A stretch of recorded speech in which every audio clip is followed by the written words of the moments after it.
You all think you're the center of the universe. You have no idea. Interlinked. What's it like to hold the hand of someone who loved? Interlinked. Interlinked. Do they teach you how to feel finger to finger? Interlinked. Interlinked. Do you long for having your heart interlinked? Interlinked. What's it like to hold a child? Within cells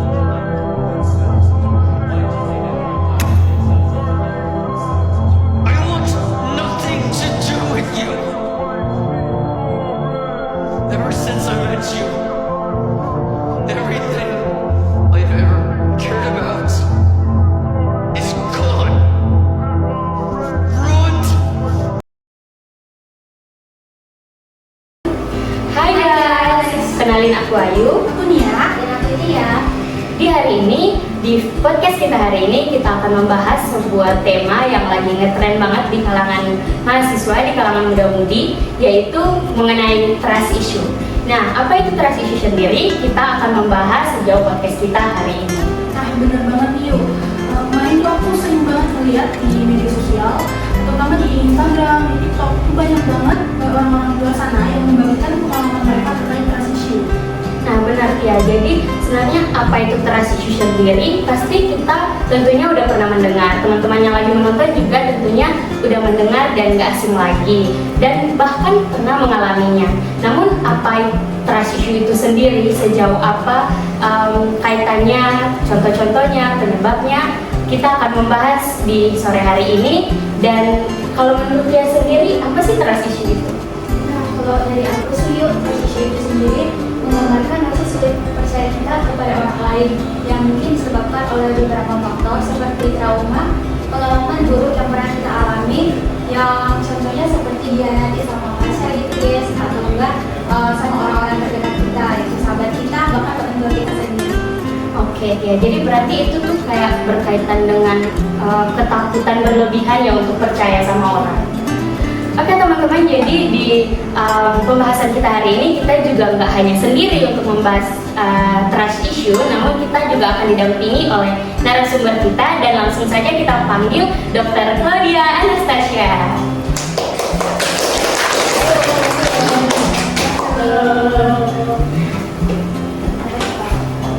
Halo kabar dokter? Baik, syukurlah, saya juga baik.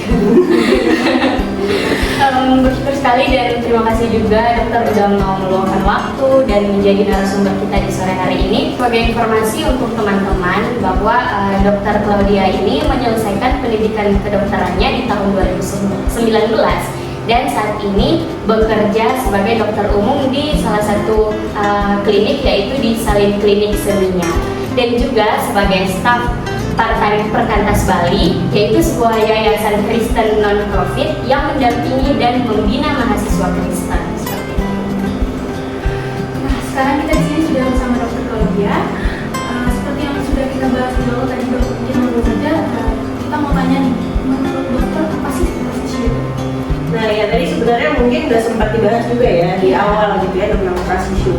Trust issue itu sebenarnya suatu term atau sebutan di mana seseorang itu merasa sulit untuk percaya sama orang lain. Tadi udah sempat disebutkan juga gitu ya.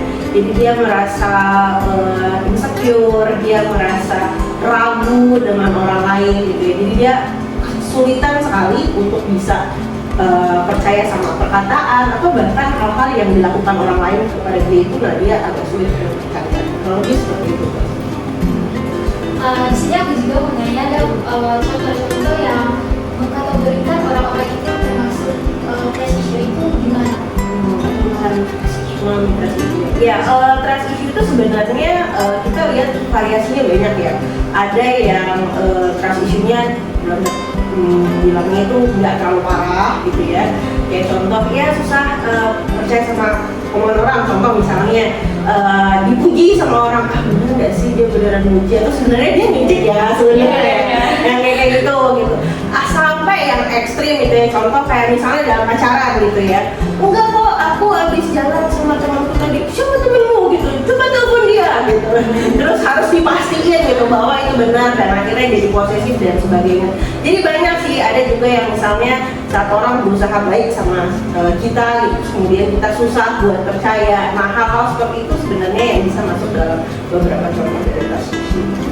Oh, gitu ya dokter. Jadi kayak yang tadi udah dokter jelasin juga, aku juga salah satu tipe orang yang kayak gitu ya, relate banget sama aku. Jadi kalau kayak gimana ya, lagi ada kegiatan misalnya, terus udah bagus kayak gini. Padahal aku tahu kalau itu tuh tadi mungkin ya lumayan ada apa ya kekurangannya kayak gitu.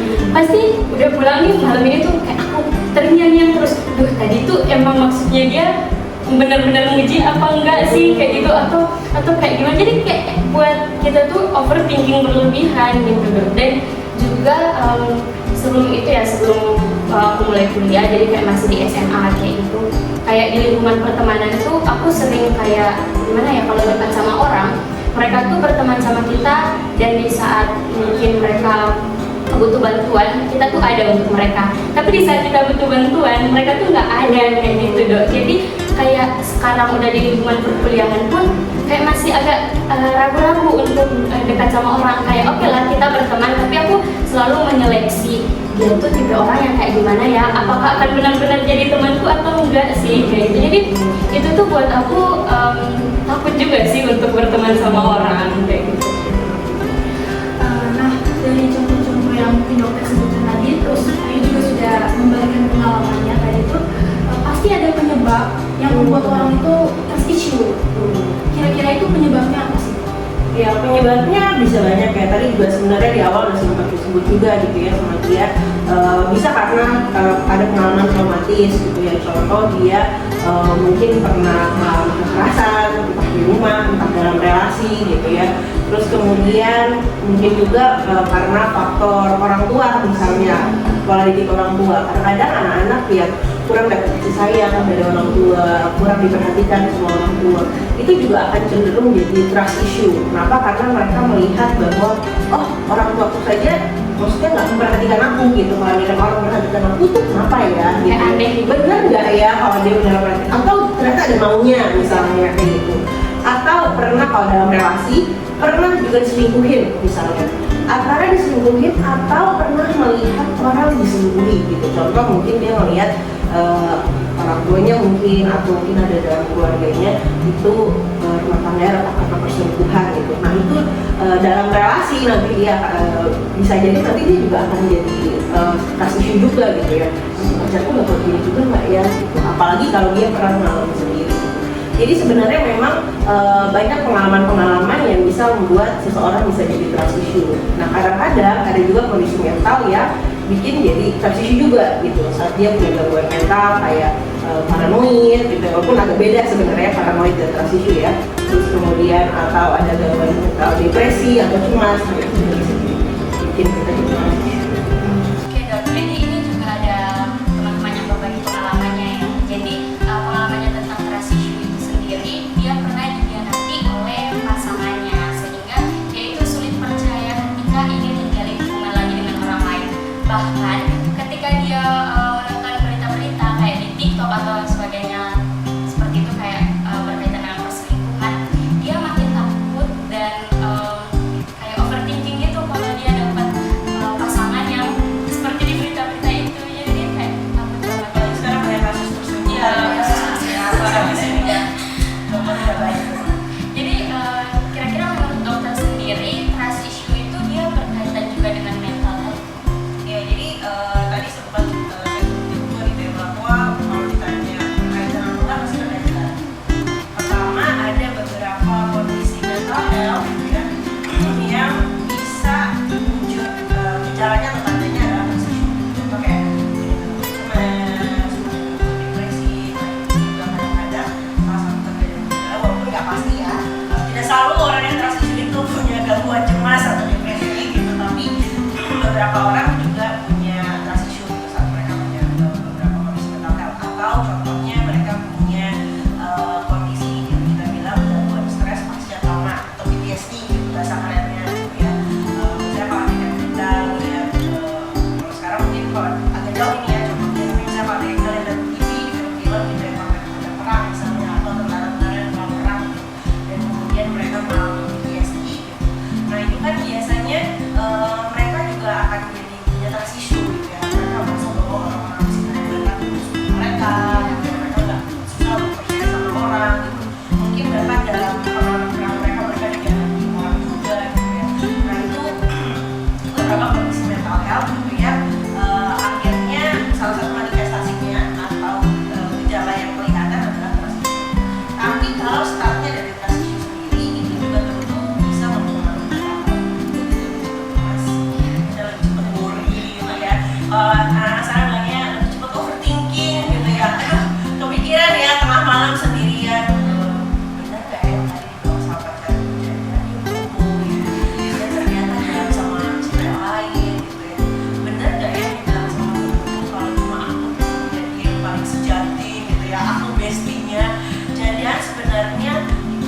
seneng gitu atau lebih sayang kayak gitu.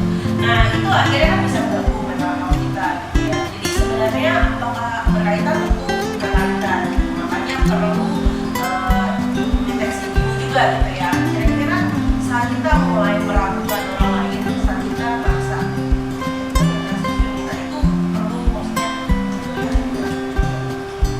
Jadi itu meskipun berawal dari hal-hal kecil, namun kalau itu tuh terjadi berulang-ulang dan secara terus-menerus ternyata mengganggu mental health kita juga.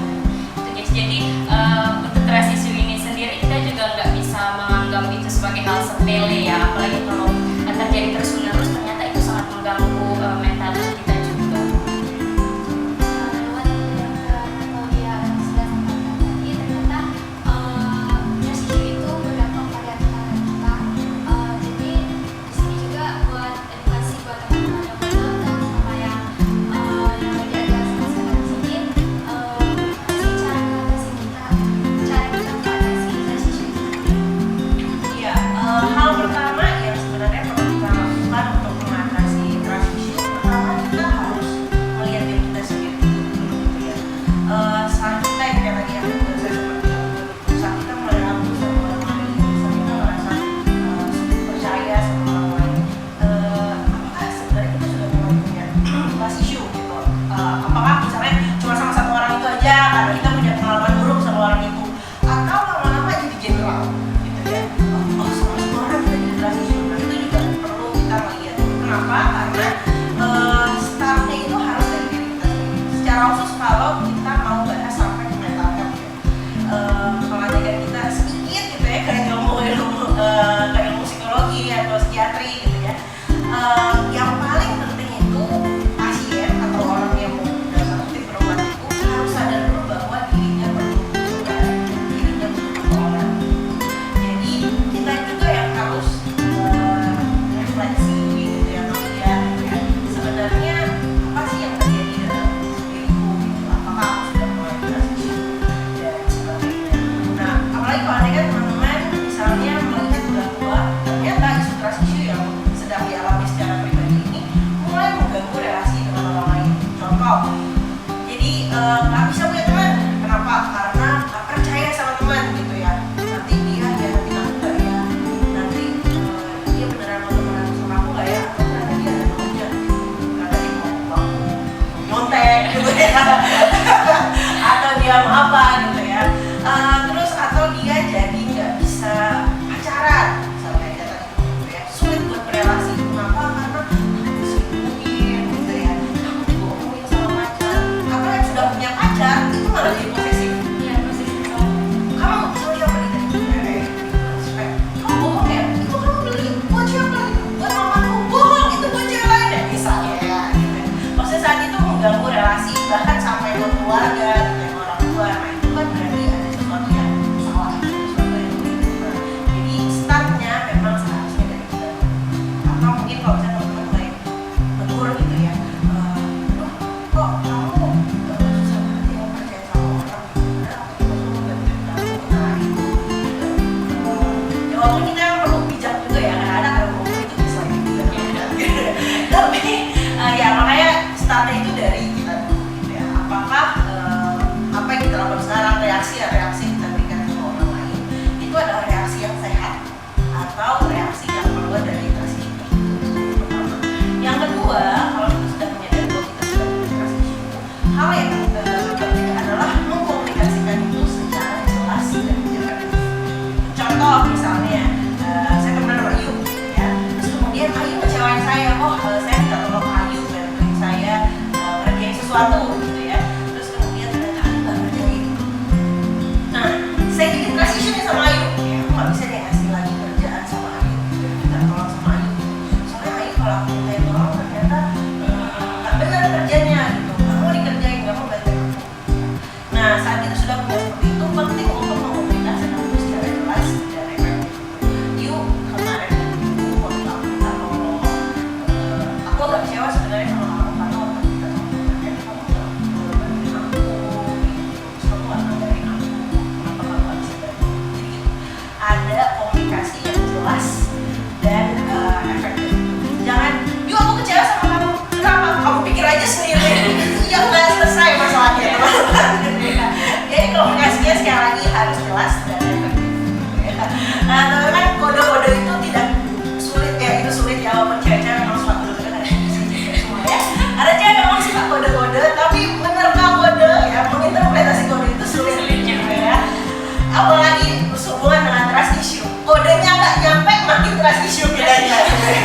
Jadi komunikasinya harus jelas dan efektif. Nah kemudian langkah ketiga setelah sudah komunikasi jelas dan efektif, ekspektasinya itu juga perlu untuk diberitakan juga.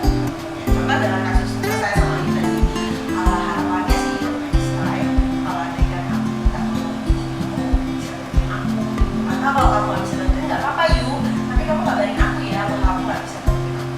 Jadi aku bisa sama orang lain atau aku bisa berhenti sendiri. Jadi ekspektasi yang kita miliki itu juga harus disampaikan sama orang tua kita. Balik lagi ya, kita akan gampang sekali kecewa kalau orang itu kan nggak sesuai sama ekspektasi kita. Nah jadi jangan sampai kita yang malah membuat kita kecewa sama orang lain gitu, karena kita yang nggak bilang ekspektasi kita seperti apa gitu. Kadang-kadang kan mungkin kita nggak punya, oh Ayu tahu aku maunya seperti apa, tapi sebenarnya Ayu nggak tahu.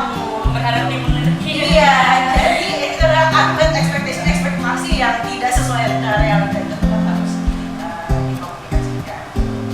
Nah itu langkah yang ketiga. Nah terus langkah yang keempat adalah setelah dikomunikasikan, baik kekecewaannya, gitu, perasaan kita maupun ekspektasinya, kita juga harus memberikan kesempatan untuk orang berubah.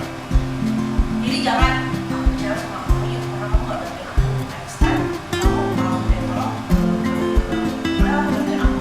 Tapi kita nggak kasih dia kesempatan buat berubah gitu, nggak dikasih lagi, maksudnya nggak dimintain tolong lagi, atau langsung diblok.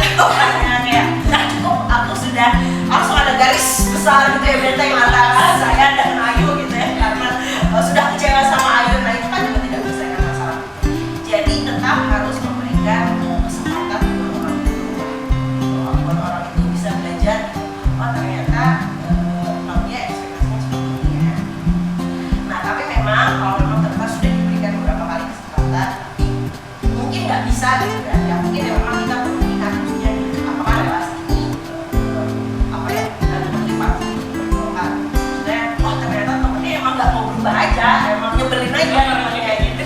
Ya sudah, daripada kita yang transisi jadi sama semua orang, ya mungkin memang kita belajar bahwa oh ternyata temanku yang ini memang nggak bisa aku harapkan seperti itu. Ya aku belajar untuk menerima orang. Nah kemudian langkah selanjutnya adalah boleh kok untuk memvalidasi atau apa ya, mengakui perasaan kita. Jadi kalau satu teman-teman mulai merasa nggak percaya sama orang gitu ya, teman-teman sulit percaya sama orang, itu sebenarnya boleh untuk maksudnya diakui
jadi posesif sebenarnya gitu ya, nempel terus, kamu gak boleh kemana-mana, kamu temanku soalnya kamu satu-satunya temanku di dunia ini gitu ya.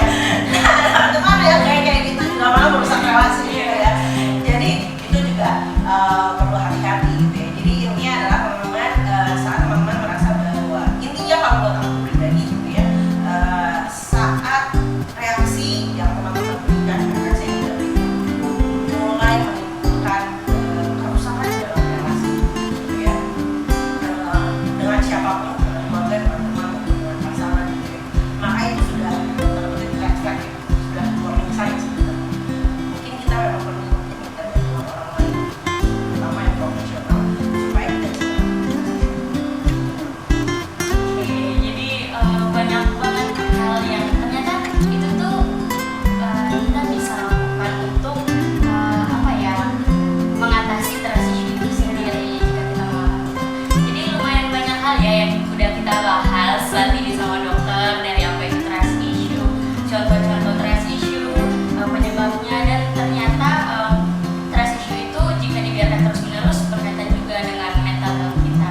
Jadi jangan kita berkata bahwa aku sehat kok, hari ini aku bisa berdiri, aku bisa beraktivitas, aku sehat. Ternyata mental kita nggak sehat pun itu kita udah dikategorikan kalau kita tuh sakit kayak gitu. Jadi kita bisa melakukan berbagai macam cara yang tadi udah dokter jelasin juga. Kita bisa mengoreksi dari diri kita sendiri. Apakah keseharian aku itu atau cara-cara aku memandang orang lain itu udah termasuk ke trust issue atau bukan? Kita mengoreksi diri kita sendiri. Kita juga bisa ini ya, membuka diri kepada orang lain. Kita juga mencoba untuk percaya sama orang lain. Belum tentu semua orang itu punya apa ya, hasilnya kalau kita berteman sama dia itu kayak menghasilkan hal buruk untuk kita kayak gitu. Tentunya nggak semua orang kayak gitu. Jadi kita juga harus mencoba untuk berkomunikasi secara efektif sama orang lain. Kita menyampaikan ekspektasi kita ke dia itu seperti apa gitu. Jadi kita jangan hanya mau untuk dimengerti, tapi kita juga harus mencoba membuka diri dan mengerti orang lain juga seperti itu. Jadi tentunya banyak hal juga, dan kalau memang itu udah di tingkat yang berlebihan ya, kalau trust issue kita bisa mengkonsultasikannya ke orang-orang yang lebih profesional dari kita, biar nggak mengganggu mental health kita gitu. Jadi untuk teman-teman yang menonton mungkin punya hal-hal yang mau di-sharing kan, bisa juga teman-teman sharing mungkin ke dokter Aisyah juga bisa kok. Nah, oke nih teman-teman, dari tadi kita tuh banyak banget ngebahas apa itu trust issue, kemudian contoh, penyebab. Kita juga jadi tahu nih trust issue itu berkaitan sama mental health. Nah, cara mengatasinya juga tadi banyak banget pembelajaran yang bisa kita ambil pada video kali ini. Nah, teman-teman, di sini aku mengingatkan buat teman-teman semua bahwa percayalah dan yakinlah kepada orang-orang sekitar kita semua bahwa semua orang itu bisa berubah pada waktunya, dan hal buruk yang pernah terjadi di masa lalu itu mungkin saja dan tidak selalu akan terjadi di masa depan. Jadi jangan kaitkan masa lalu yang buruk kita dengan masa depan, karena masa depan itu tidak ada kepastian. Kami juga mengucapkan terima kasih kepada Dr. Claudia yang sudah meluangkan waktunya di tengah-tengah kesibukan yang ada. Terima kasih banyak udah membagi sharing-sharing juga tadi banyak tentang trust issue. Semoga di lain kesempatan Dr. Claudia berkesempatan juga untuk membagi ilmu dan pengalamannya dengan topik yang lebih seru lagi. Nggak harus sama hari